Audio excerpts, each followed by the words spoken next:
Donc, là on part sur l'enseignement de relâchement du système nerveux central. C'est quoi déjà le système nerveux? Pourquoi il est central et est-ce qu'il y a d'autres? Là, dans le crâne, tu as le truc qui s'appelle le cerveau. Le cerveau, il a à la fois le mental, le truc qui réfléchit là, qui vous parle, et le truc automatique, comme les branchements, comme les prises électriques là. Donc les prises électriques ne réfléchissent pas. Par contre, nos prises électriques, elles nous permettent de réfléchir. C'est ce qu'on appelle les chemins neuronaux et tout ça.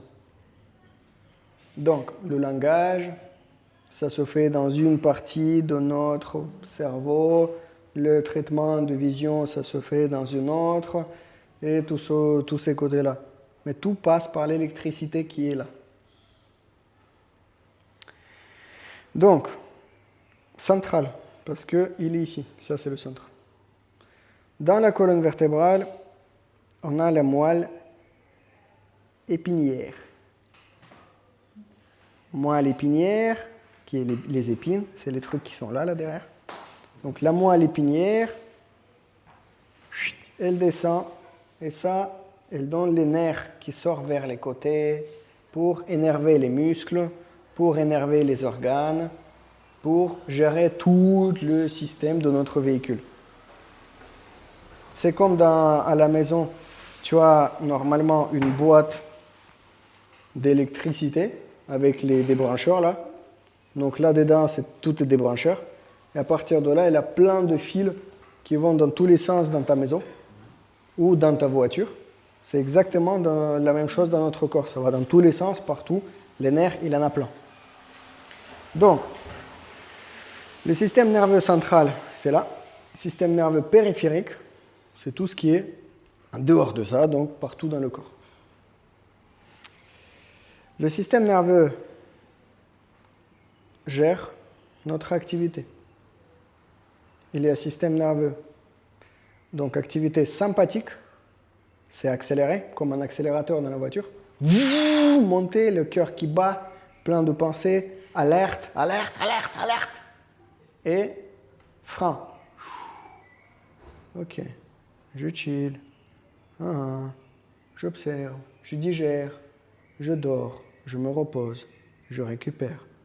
Parasympathique. Sympathique, l'accélérateur. Parasympathique, le frein.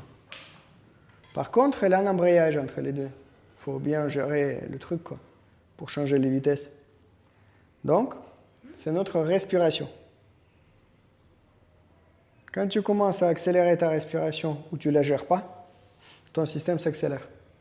Quand tu te fais aboyer par un chien, le cœur s'accélère. Le corps a eu peur, tu as eu peur, respiration se bloque, gestion d'émotions, gestion de stress, plus compliqué.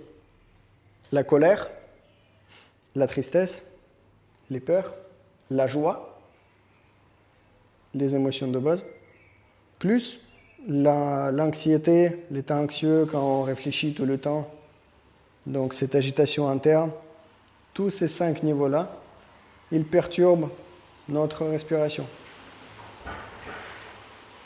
Mais aussi par notre respiration, on peut les aligner. Quand on est en colère, déjà c'est un feu absolu. Trouver un moyen d'inspirer avant de répondre, ça fait déjà un coussin d'air. Et rien que cette une inspiration, elle peut déjà basculer un mot que tu dis, que tu ne le dis pas, parce qu'à ce moment-là, tu étais en train d'inspirer. Et ça évite toute la dégringolade qui arrive par la suite. Donc, ce qu'on dit, parfois, c'est juste une réaction. On a été stimulé, on a dit. Genre, on nous a tapé « connard !» Alors qu'on ne pense pas réellement ça. C'est juste un automatisme. Et cet automatisme-là, il se fait absorber par le tampon de respiration. Ok, qu'est-ce que tu veux? On a cette idée-là.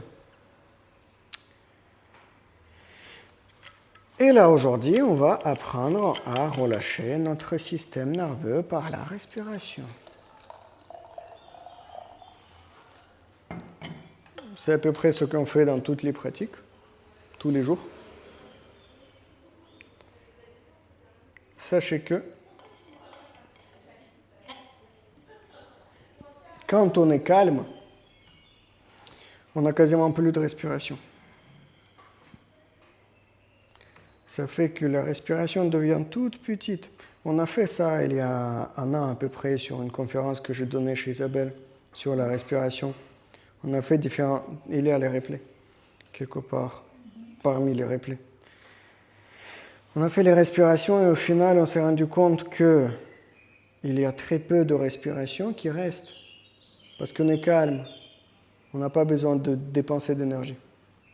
Comme par exemple, si on regarde le monsieur maintenant, il a très peu de respiration. Il est calme. Quand les enfants dorment, ils ont une respiration aussi calme. Mais il y a des gens qui sont constamment stressés, soit par leur corps, qui a emmagasiné de l'historique, soit par leur psyché et émotions. Et du coup, ils dorment tout contractés.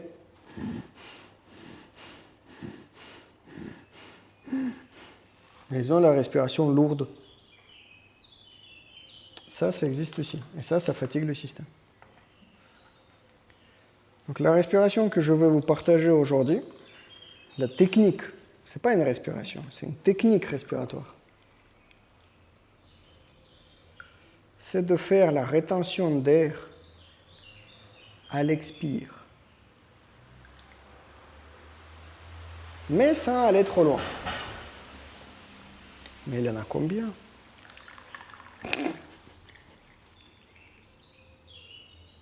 Rétention d'air, c'est-à-dire que tu bloques. C'est que tu relâches pas tout. Non, pas tout à fait.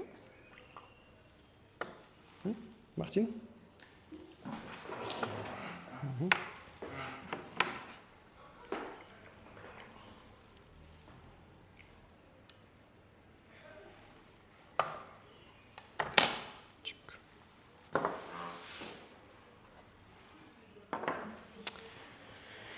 Pour la rétention d'air, ça s'appelle l'apnée. Donc, être capable de bloquer l'air à n'importe quel instant.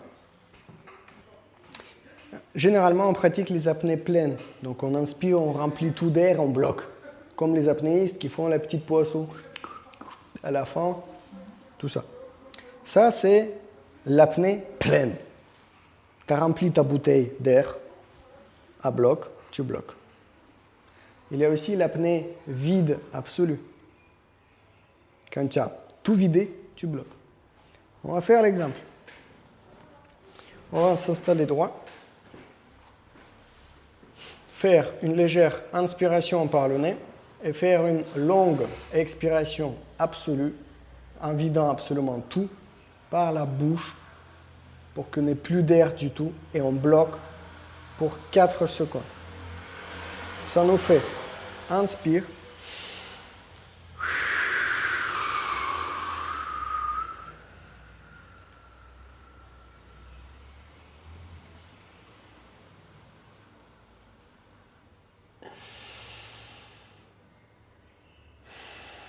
Et on se relâche. Donc refaites-le. Vous avez 1 minute pour faire ce genre d'apnée. Tu vides tout l'air que tu as. Tu bloques. Tu vas sentir peut-être une contraction là. Peut-être une contraction là. Tu attends 4 secondes. Tu laisses l'air rentrer. Je te laisse pratiquer. Tu vides tout ce que tu as. Tu rentres le ventre. Tu vides.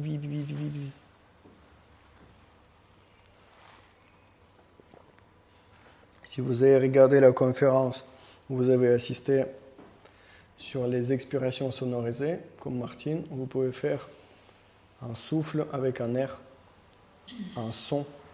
Quand vous n'avez plus de son, ça veut dire que vous n'avez plus d'air.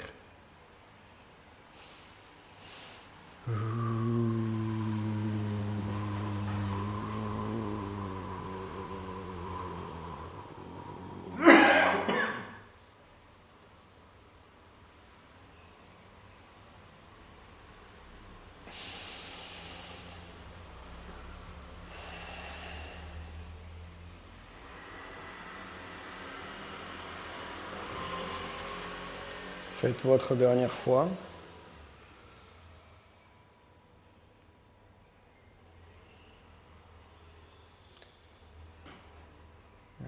Après ça, buvez le thé.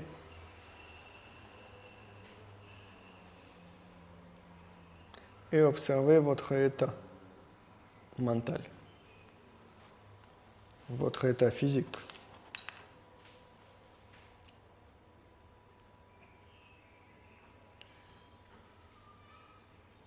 Parfois, rien que ça apporte déjà du calme.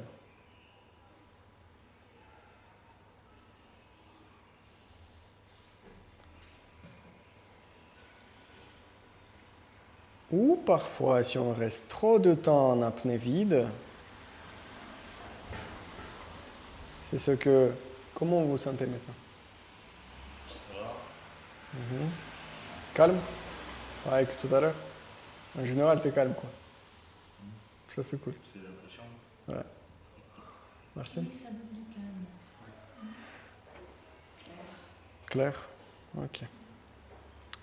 Là, vous allez tester la même chose en expirant entièrement. Bloquer l'air qui est absent, en fait, il n'y a plus d'air. Tu bloques en vide absolu. Et tu restes autant que tu peux. Même si tu as la gorge qui se contracte. Même si tu as les spasmes ici qui arrivent. Ouais. Là, il y aura des spasmes le corps va essayer de respirer. Empêche-le. Quand tu sens les spasmes, essaie de te relâcher. Et après, tu laisses inspirer. Et tu observes ton état de conscience.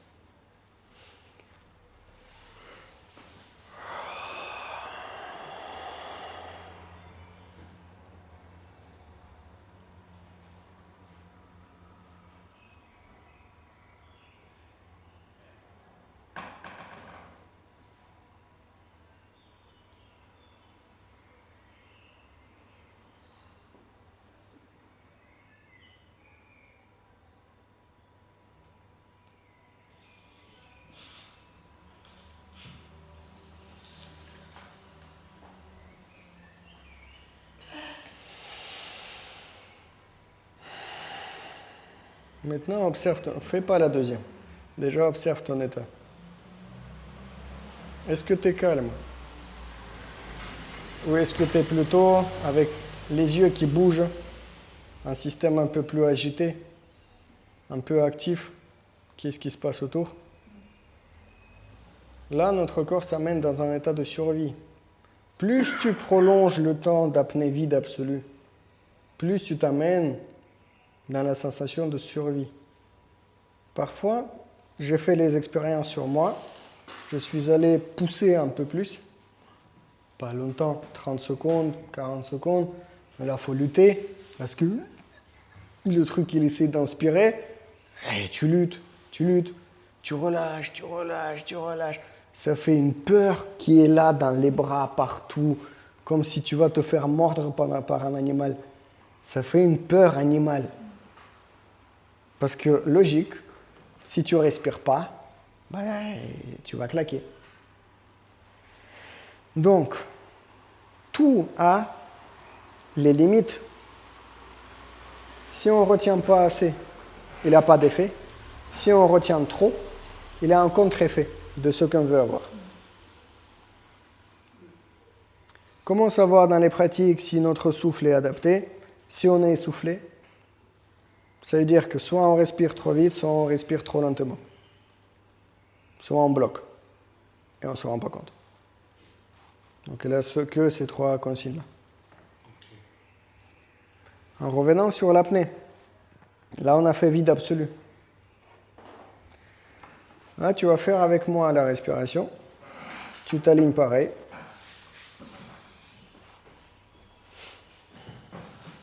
Et on va inspirer un peu par la bouche. Et tu suis avec moi, juste suis, juste suis.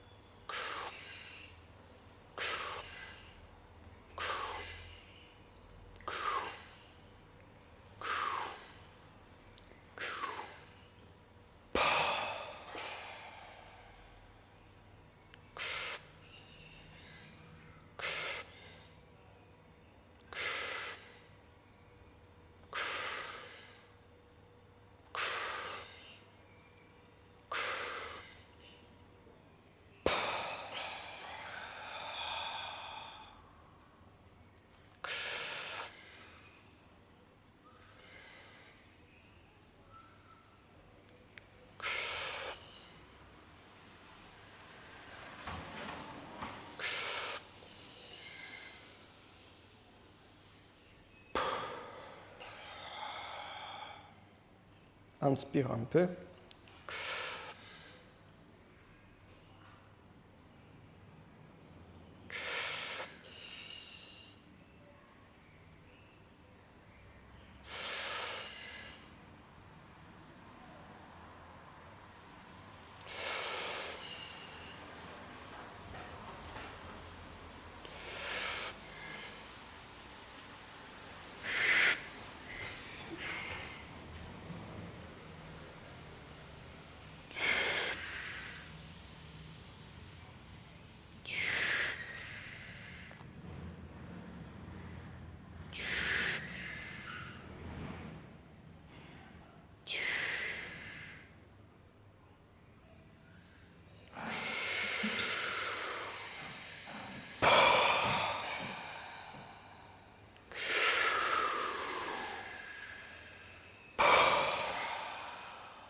Ok. Là, toutes les pauses qu'on a fait, c'était des apnées. Oui, la rétention. La rétention d'air. Est-ce qu'on était vide? Est-ce qu'on était plein? Non. Ça dépend des moments. C'est une séquenciation. Comme avec la bouteille. J'aime bien l'exemple C'est de la une bouteille. proposition de la prise d'air. Ouais.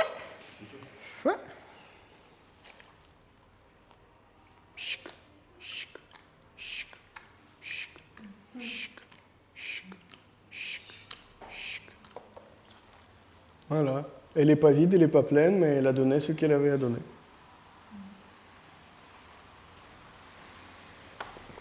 Il y a une différence entre justement séquencer nos prises et nos rejets d'air ou une respiration régulière entre les... La différence, elle est immense entre les prises, donc les prises et les rendus d'air séquencés, versus la respiration fluide. La différence, elle est immense parce que l'objectif est différent. Quand tu vas faire les séquençations en montant et en descendant, et tu fais la montagne,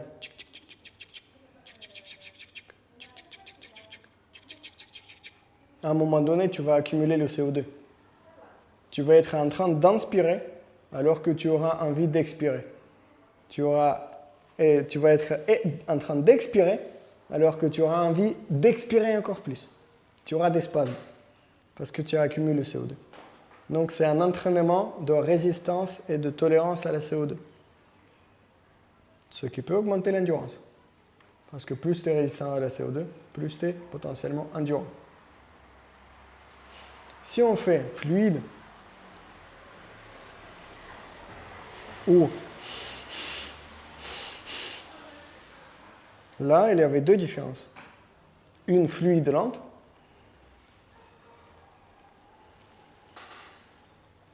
une fluide rapide.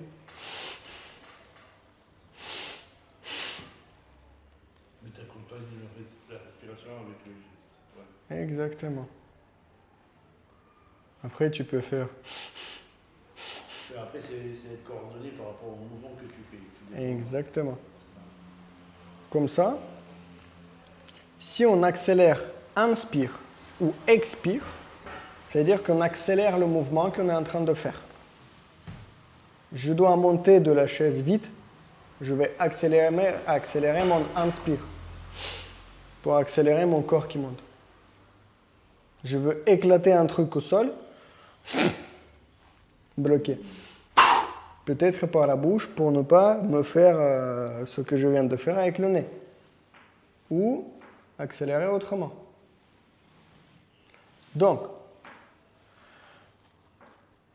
ce sur quoi on arrive avec les rétentions d'air, c'est faire la pause en expire neutre. Démonstration. Assis-toi avec le dos qui est là-bas bloqué dans la chaise, t'es bien, t'es adossé. On va juste faire une élévation des bras. Et tu redescends. Quand tu montes les bras, c'est in. Et quand tu ex, c'est quoi? Dans ce cas, fais comme ça.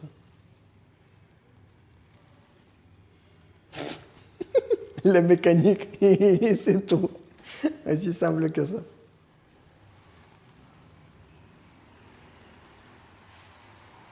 Et au fur et à mesure, tu vas commencer à rester posé ici. Juste relâcher. Quand tu sens que ton corps part dans l'inspiré, pas quand il fait des spasmes, juste avant que tu t'es posé et tu te dis, ouais, ce serait bien d'inspirer. Ok.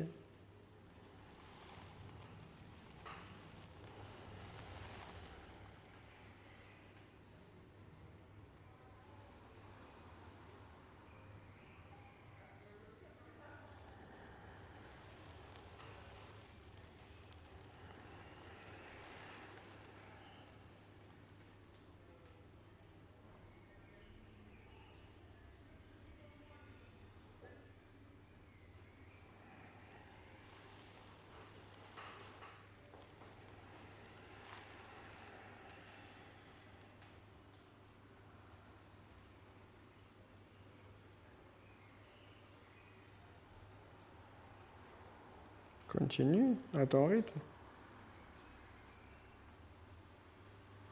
Tu te cales que sur ton rythme à toi.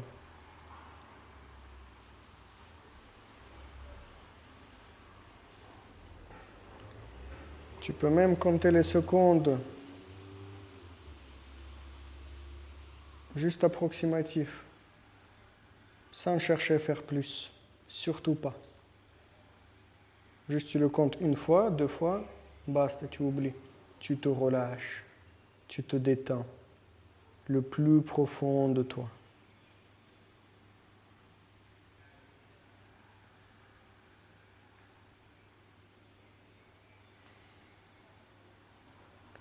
Ça t'amène dans un état de relaxation profond.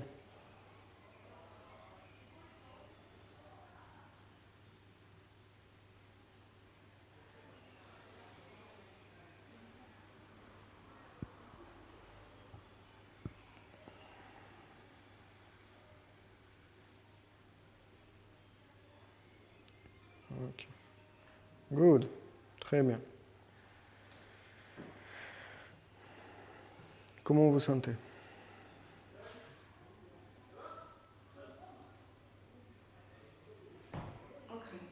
Ancré. Calme. Est-ce que vos rétentions d'air étaient plus ou moins longues? Quand vous avez descendu les bras, est-ce que ça a duré une seconde ou un peu plus? Est-ce que ça s'est rallongé un peu au fur et à mesure que vous le faites?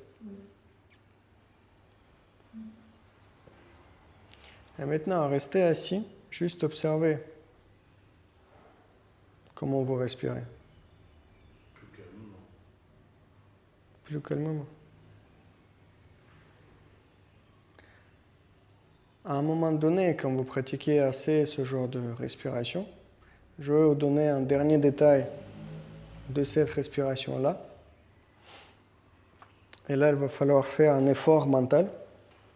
Tu vois, on fait tout le temps ça à la fin de pratique. Tu vas connecter. Hein? Ça? Oui, ça j'expliquerai après à quoi ça sert. Avant, je l'expliquais à l'introduction. Donc, là, on va faire un effort mental pour connecter ça. Tu vois, les doigts qu'on sent. Avec notre bas à ventre, entre le pubis et le nombril, on a la zone. Quand mentalement, on connecte cette zone avec les doigts.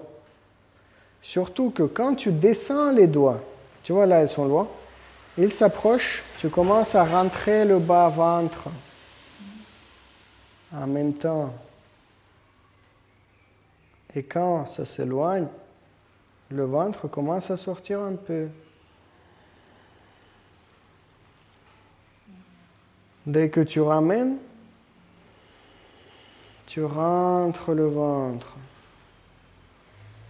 Et tu restes, sans respirer. Avec un tout léger tonus dans le ventre, parce que tu as rentré ton bas-ventre par les doigts.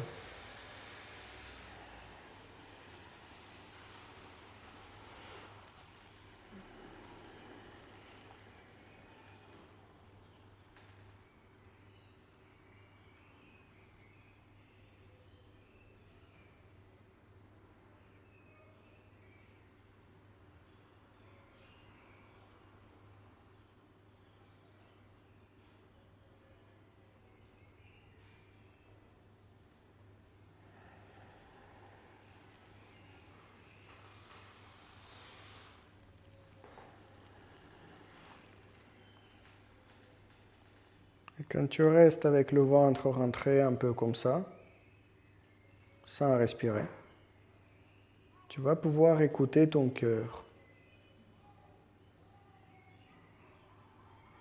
Quand ton système est assez calme, les agitations sont assez calmes, ta sensibilité est assez développée. Tu as tenu trop longtemps, Gilles. Quand notre sensibilité est assez avancée, on va sentir le cœur, comment il bat. Et plus on avance dans ce relâchement, à un moment donné, on va sentir comment le fait que le cœur bat, ça fait les vagues dans le corps. Dans les bras, comment ça se part. Quand ça part dans les jambes. C'est vraiment une sensation complètement étrange, complètement nouvelle. Mais c'est naturel. Le soir, quand tu as du mal à t'endormir, tu es allongé, tu lèves un peu les bras. Tu descends. Et tu restes reposé. Et tu refais ça plusieurs fois. À un moment donné, tu te rendras compte que tu dors. Et quand est-ce que tu te rendras compte? Quand tu vas te réveiller, soit dans la nuit, soit le matin. Que ah oui, je me suis pas rendu compte quand est-ce que je me suis endormi. Parce que ton système s'est apaisé. C'est ça qui est compliqué dans les pratiques. Oui, ça aussi, ça marche. C'est ça qui est compliqué dans les positions allongées ou assises, dans les pratiques de méditation, que tu peux t'endormir. Parce que quand tu es là en train de te calmer, écouter ta respiration, écouter ton cœur... Non, je dors pas. Allez, il y a des chances qu'on s'endort. Quand on fait les pratiques telles qu'on fait, il y a un deuxième niveau des pratiques, c'est le début des pratiques méditatives. Et on les fait en posture debout. Parce que quand tu es debout, tu ne peux pas t'endormir. Tu peux aller dans un état de relaxation profond, absolu, énorme, mais ton système ne te laissera pas t'endormir. Parce qu'il sait que s'il s'endort, tu t'éclates. Donc il va gérer, quoi qu'il arrive. Donc là, on va passer à la pratique debout de cette respiration-là, qui va être notre pratique d'aujourd'hui, la pratique méditative. Rappelez-vous que le vendredi soir, et les soirs en général, mardi soir, que mardi soir, c'est les pratiques méditatives. Conférence, plus pratique, relaxation profonde, relâchement, et évacuation de stress, et tout ce côté-là. Voilà.